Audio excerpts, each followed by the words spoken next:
وزكريا إذ نادى ربه رب لا تذرني فردا وأنت خير الوارثين فاستجبنا له ووهبنا له يحيى وأصلحنا له زوجه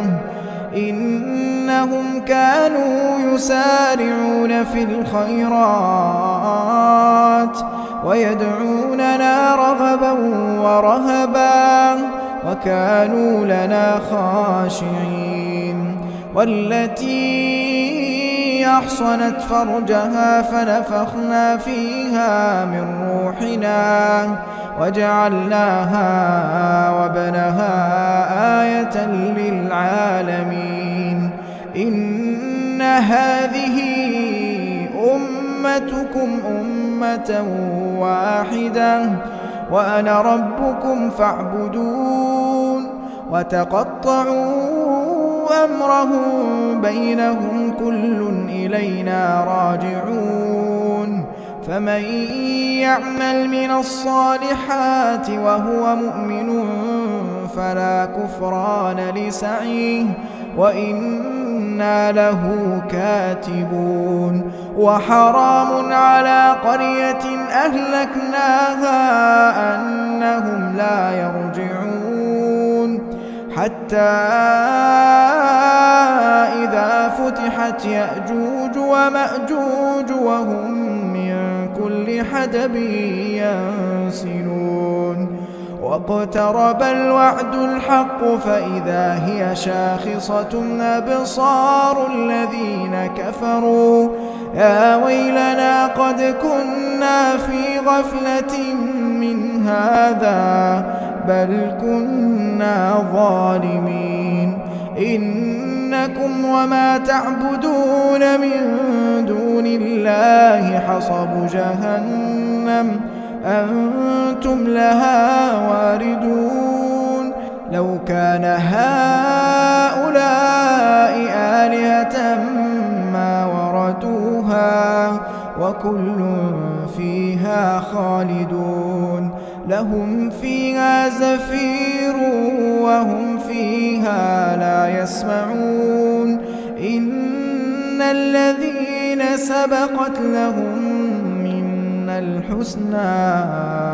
أولئك عنها مبعدون لا يسمعون حسيسها وهم فيما اشتهت أنفسهم خالدون لا يحزنهم الفزع الأكبر وتتلقاهم الملائكة هذا يومكم الذي كنتم توعدون يوم نطوي السماء كطي السجل للكتب كما بدأنا أول خلق نعيده وعدا علينا إنا كنا فاعلين ولقد كتبنا في الزبور من بعد الذكر أن الأرض يرثها عبادي الصالحون إن في هذا لبلاغا لقوم عابدين وما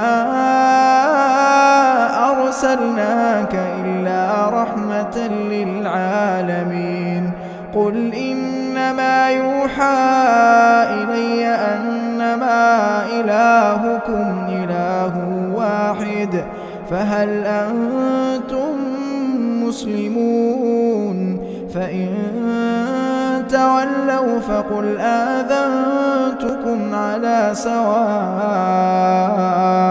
وإن أدري قريب أم بعيد ما توعدون إنه يعلم الجهر من القول ويعلم ما تكتمون وإن أدري لعله فتنة لكم ومتاعا إلى حين قال رب احكم بالحق وربنا الرحمن المستعان على ما تصفون.